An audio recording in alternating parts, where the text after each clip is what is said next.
Deus, nosso Senhor, como o Senhor é bom, Pai. Como o Senhor é maravilhoso, sua misericórdia dura para sempre. O Senhor, que tem um poder tão grande, Pai, que chama as estrelas pelo nome. O Senhor, Pai, que nos amou tanto, que entregou o seu Filho para morrer por nós. Queremos agora, Pai, pedir, Pai, a sua sabedoria, para que o nosso irmão Valmir, Senhor, possa estar falando a tua palavra, Pai. Que o Espírito possa estar enchendo o coração dele e que ele possa estar falando as suas verdades, Senhor. E que com isso, Pai, possamos entender e compreender mais de Ti, Pai. Mais da Tua palavra, mais do que o Senhor quer para nós. E que assim possamos refletir Jesus Cristo em nossas vidas, Senhor. Nos dê esse entendimento, esse conhecimento. Abra nossas mentes, nossos corações, para que possamos entender para o que o Valmir irá falar agora por meio do Espírito. O abençoe, Pai, a vida desse irmão tão dedicado, Pai, no caminho do Senhor. Que o Senhor possa estar abençoando ele agora e dando essa sabedoria a ele, Pai. Que ele fale agora com o coração cheio do Espírito Santo. E que possamos, Pai, sair daqui revigorados e com o Teu conhecimento em nossos corações e nossas mentes, e que possamos falar isso pelo mundo. E é no nome santo de Jesus que oramos e agradecemos, Senhor. Amém.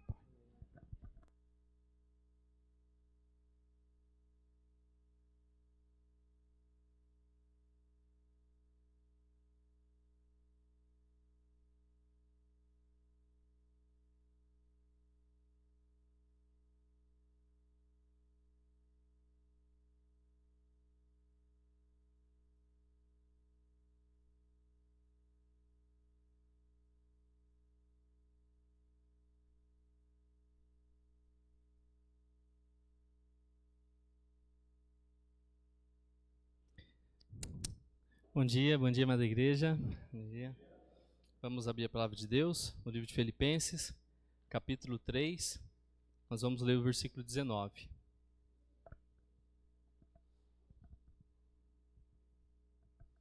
Filipenses, capítulo 3, versículo 19. Na semana passada nós falamos sobre 2 ladrões que podem roubar nossa alegria. Nós falamos das circunstâncias e nós falamos sobre as pessoas que podem roubar nossa alegria.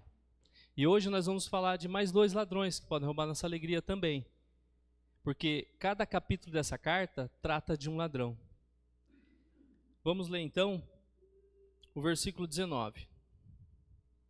Diz assim a palavra de Deus: o destino deles é a perdição, e o seu Deus é o estômago. E eles têm orgulho do que é vergonhoso. Só pensam nas coisas terrenas. Amém. Quero pedir licença para vocês, mais uma vez. O terceiro ladrão da alegria, deixa eu projetar aqui, é o dinheiro. O dinheiro é uma das causas de brigas e discussões dentro da família. Alguma vez você já discutiu com a sua esposa por causa de dinheiro? Alguma vez você já brigou ou discutiu com o seu marido por causa do dinheiro? Talvez você já tenha discutido com alguns familiares seus também por causa do dinheiro. O dinheiro é um dos maiores motivos de discussão e de discórdia dentro das famílias hoje. Às vezes, você briga por causa que não tem dinheiro, porque tem pouco dinheiro, ou porque não tem nada de dinheiro.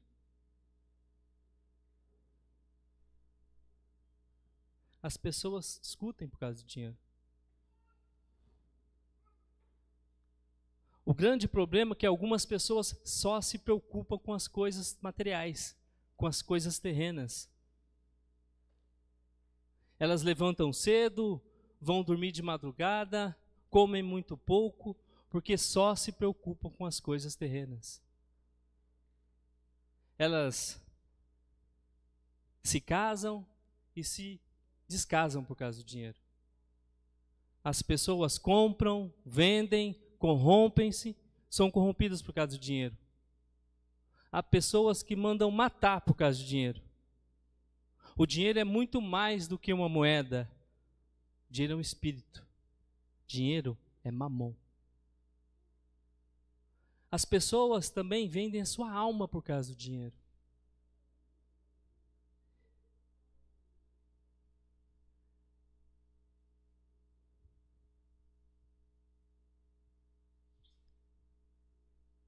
Nós não devemos amar o dinheiro. Jesus foi claro em dizer que ninguém pode servir a dois senhores.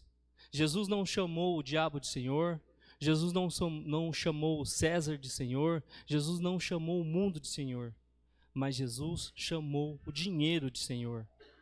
No altar de Mamão, muitas pessoas se prostram hoje. Nós vivemos numa cultura muito interessante. O Dr. Tom Sinek, no seu livro O Lado Oculto da Globalização, ele diz que hoje nós vivemos numa economia global, no mundo global. E é verdade, de fato, é verdade isso. A invasão da Rússia à Ucrânia, faltou o que aqui para o Brasil? Fertilizante. Não sei se todos vocês sabem, mas o estado do Espírito Santo hoje é um dos maiores produtores de rochas ornamentais do planeta. Um dos maiores produtores de granito do mundo. E com a bolha do mercado imobiliário americano estourando, algumas pessoas, donos de pedreira desse estado do Espírito Santo, quebraram. Por quê? A economia global, o mundo globalizado. E diz Tom Sinek também que mais de 50% da riqueza do planeta estão na mão de um pouco mais de 100 empresas particulares. Há empresas mais ricas que nações. Por exemplo, a Toyota é mais rica que a África do Sul. A GM é mais rica que a Noruega. O Walmart é mais rica que dezenas de países. E essas empresas querem mais o seu tempo e mais o seu dinheiro. Se você vai se arrebentar, se você não tem tempo para a família, não interessa. Essa máquina tem que girar. E para essa máquina girar, você tem que consumir mais. E nós entramos de cabeça no consumismo. Eu tenho um amigo que tem 3 mulheres. Obviamente, a sua esposa e suas 2 filhas. Não pensem mal do meu amigo, por favor. Elas chegaram para ele e falaram assim: nós precisamos de sapatos novos. Ele falou: mas por quê? Nós vamos para o casamento. Ele: muito bem, casamento é tudo novo, não é verdade? Mas antes de irmos para a loja, vamos ver o que nós temos primeiro? E ele foi no quarto. E quando ele abriu aquele mega power armário, ele contou 153 pares de sapato. Precisava de mais. Como você chama isso? Consumismo. Então eu vou dar um conceito de consumismo para vocês.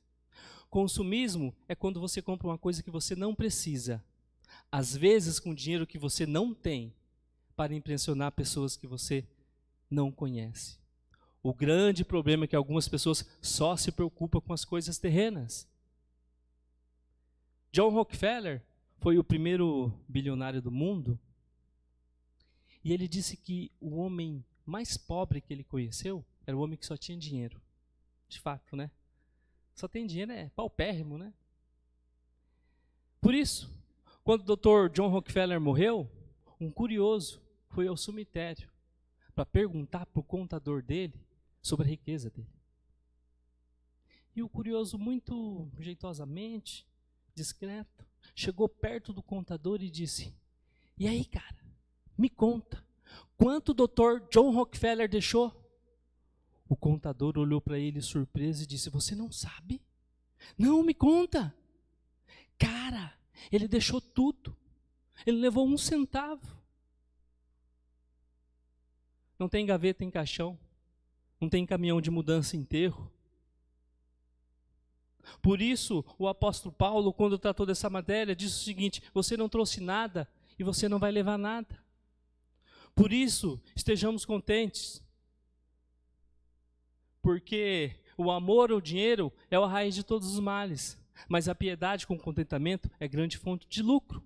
Agora, o problema aqui não é dinheiro. Se você tiver algum problema com dinheiro, pode transferir para mim que eu não tenho nenhum problema com isso. O problema aqui é o amor do dinheiro. Esse é o problema. O dinheiro...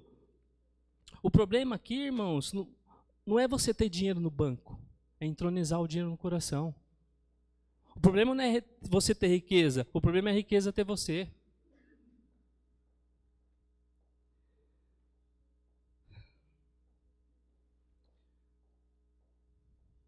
Irmãos, o amor ao dinheiro é a raiz de todos os males. Mas a piedade com contentamento é grande fonte de lucro.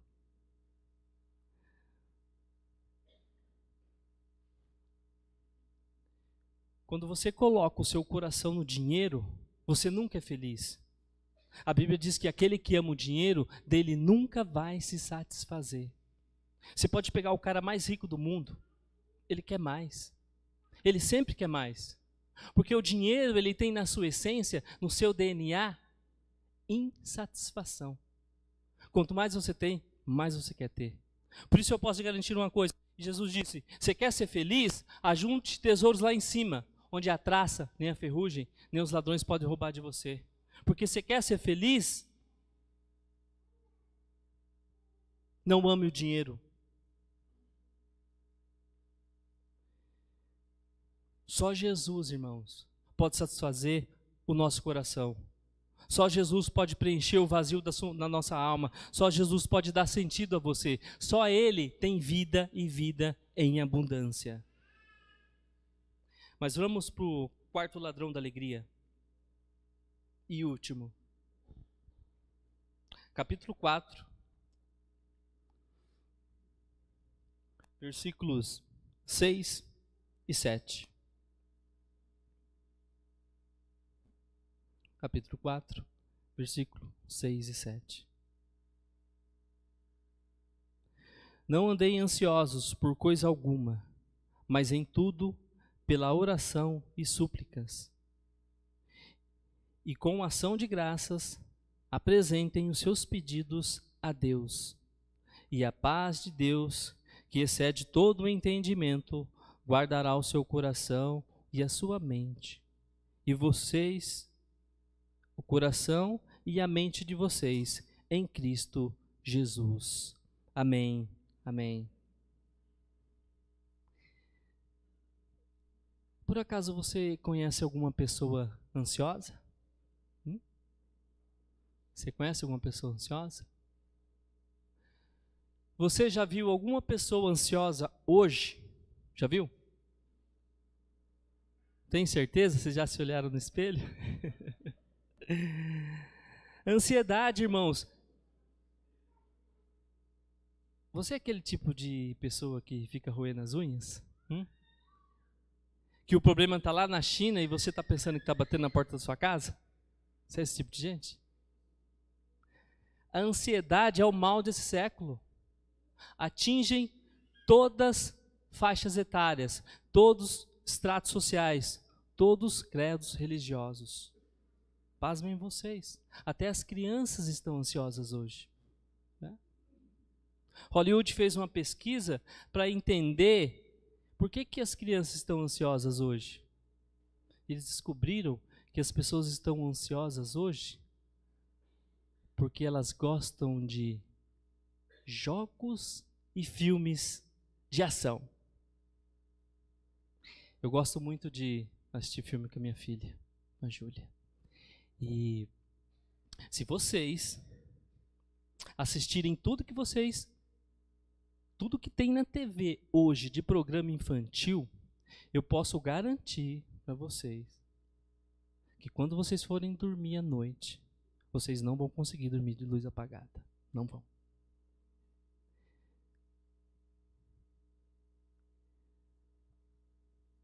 Eu gosto muito de brincar com as crianças. Gosto mesmo. Eu estava lá no meu trabalho, eu fui fazer um trabalho externo e eu passei pela quadra poliesportiva e vi uma menina desenhando. Mas ela estava desenhando rápido, desenhando. Eu cheguei perto dela e falei, e aí, filha, que vidona, hein? Ela, o senhor é que pensa. Eu falei, como? O senhor é que pensa. Eu falei, nossa. Um outro dia, fui levar a Júlia lá no meu trabalho para fazer algumas atividades esportivas, atividade de lazer. Tinha uma criança pegando um copo cheio de água, lacrado, e jogando na grade, no alambrado do campo de futebol. Eu cheguei perto dela e aí, filha, o que está acontecendo? Ela, estou estressada. Eu falei, como? Estou estressada. Eu falei, nossa.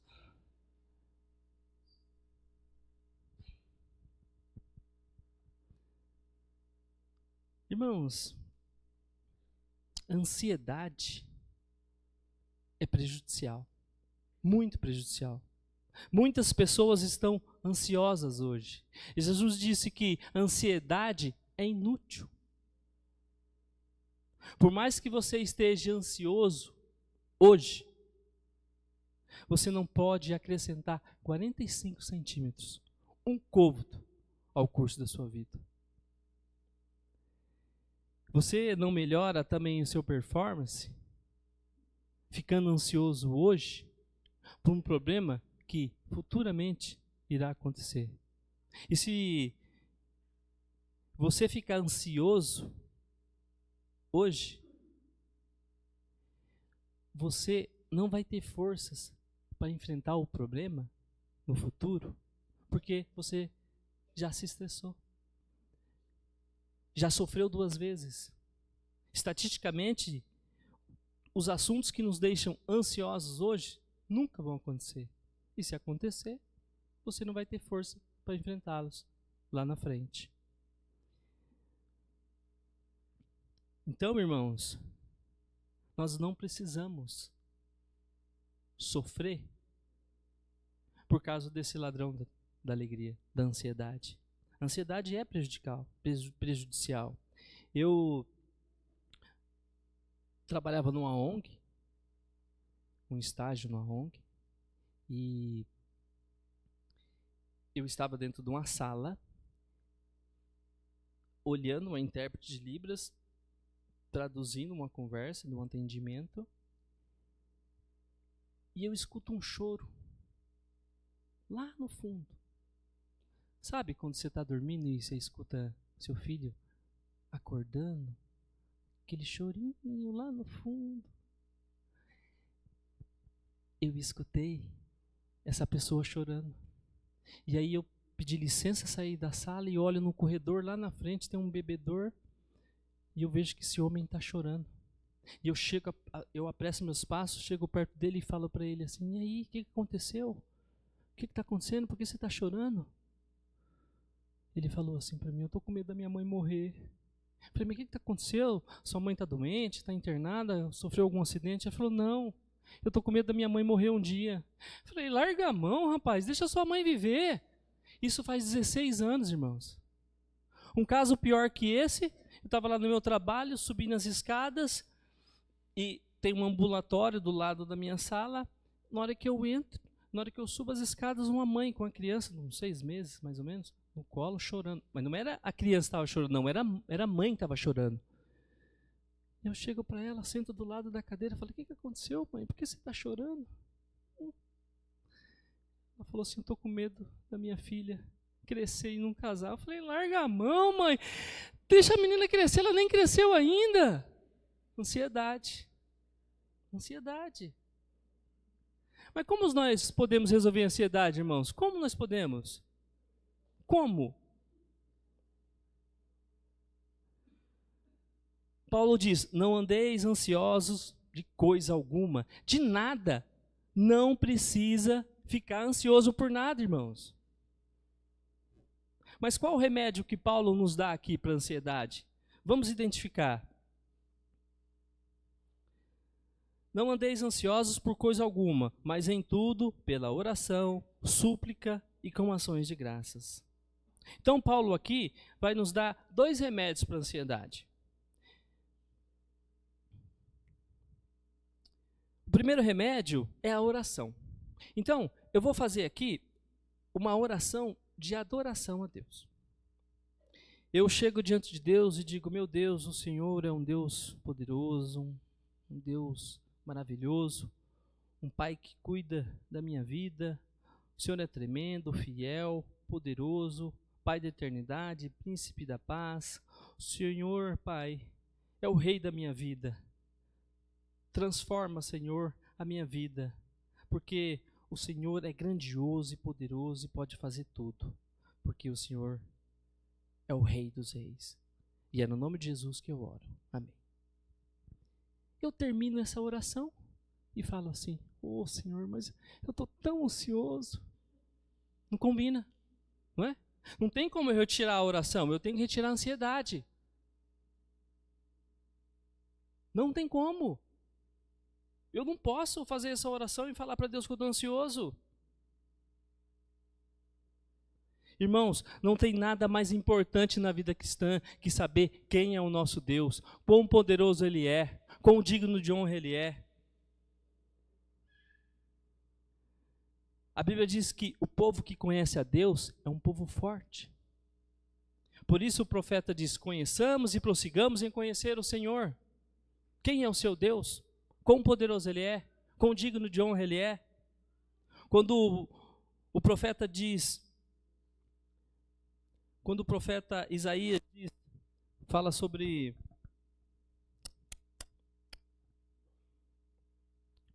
quando o profeta Isaías estava pensando sobre isso, ele disse: o meu Deus é o Deus que mede as águas na concha das suas mãos. O meu Deus é aquele que pesa o pó das montanhas em balança de precisão. O meu Deus é aquele que mede os céus a palmos. É aquele Deus que espalha as estrelas no firmamento e por ser forte, força, grande em poder, Ele as chama pelo nome e nenhuma delas vem a faltar. Quão grande é o seu Deus? É aquele Deus que olha para as nações da terra e considera elas todas como um pingo que cai no balde, como um pó na balança de precisão, como um vácuo, como nada, como menos que nada. Quem é o seu Deus? A.W. Tozer foi um dos escritores do século passado. Ele diz que o problema da igreja, que o nosso problema é que nós passamos a maior parte do nosso tempo olhando para o nosso próprio umbigo e tomando o nosso próprio pulso. Quem é o seu Deus? Quão poderoso Ele é, quão majestoso Ele é, quão digno de honra Ele é. Deus, esse nosso Deus é um Deus que cuida do universo, sustenta o universo e que sustenta a tua vida. Então, nós não devemos dar espaço para a ansiedade. Às vezes nós apequenamos Deus e agigantamos os nossos problemas.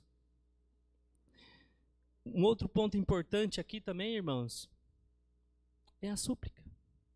Deus não fica chateado com você. Se você chegar diante dele e falar: ô Senhor, está doendo, está difícil. Até quando, Deus? Deus conhece você, Ele sabe o seu endereço, Ele sabe os seus desejos, os seus desafios, os seus problemas, aonde está doendo, aonde está difícil de aguentar. Ele conhece você, então coloque diante dele os seus problemas, as suas dificuldades, a sua ansiedade, e Ele vai tirar de você. Antes que as palavras cheguem nos seus lábios, Ele já sabe o que você vai falar. Antes que você pense, Ele já sabe. Confie na grandeza do nosso Deus. O segundo remédio aqui é ações de graças. Ações de graças. Você é uma pessoa que dá graças a Deus sempre? Você é uma pessoa? Há poucos dias eu falei com uma pessoa, ela falou para mim: Valmir, você fica aí dando graças a Deus, mas eu não sou assim não.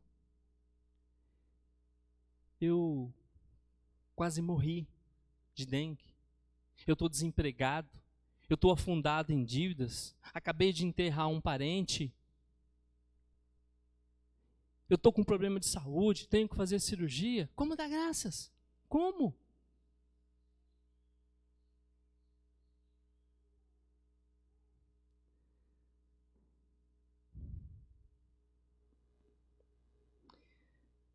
O nosso Pai, Ele é um Pai tremendo. É o único Deus que pode tirar todas as nossas dificuldades. Todas. Mas, irmãos, me permitam trazer à memória de vocês algumas coisas. Quanto vale você estar me ouvindo hoje aqui? Quanto vale? Quanto vale? Quanto vale você estar enxergando? Quanto vale você ter visão? Quanto vale isso? Quanto vale você ter um coração que bombeia sangue para o seu corpo? Quanto vale você estar respirando? Um dos grandes dramas da pandemia foi que um dos maiores banqueiros do Brasil morreu de Covid.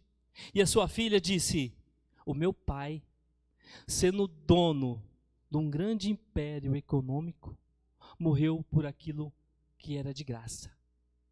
O ar nos seus pulmões. Quanto vale isso, irmãos? Quanto vale? Quanto vale você ter 2 rins que filtram as impurezas do seu corpo? Quanto vale? Quanto vale você ter um estômago que processa os alimentos, que dá força e energia para a sua vida? Quanto vale isso? Quanto vale você ter uma família? Quanto vale você ter irmãos? Quanto vale você ter Jesus? Quanto vale você ter seu nome escrito no livro da vida? Quanto vale isso? Então, pare de murmurar e comece a dar graça a Deus, porque quando você começa a dar graças a Deus, a ansiedade não tem mais espaço no seu coração. E a paz de Deus, que excede todo entendimento, guardará o vosso coração, a sua mente. E quando a ansiedade quer entrar, ela não tem espaço, porque Deus está protegendo. Para terminarmos, irmãos, qual é o fim principal do homem? Qual é o fim principal do homem? O fim principal do homem é glorificar a Deus e gozá-lo para sempre. John Piper falou que o nosso problema não é a busca do prazer, não é a procura da felicidade.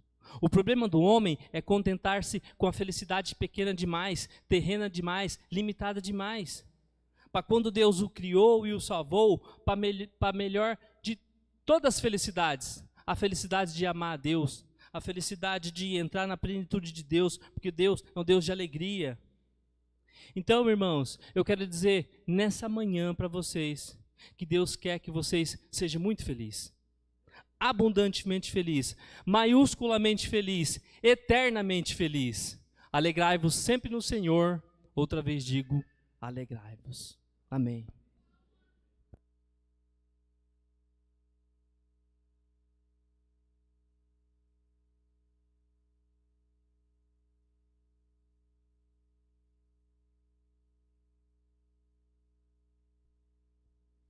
Obrigado, Valmir, por essa mensagem maravilhosa. Que Deus continue te abençoando, meu irmão. Vamos cantar mais 2 cânticos. Se você puder ficar de pé, por favor. Se não puder, não tem problema.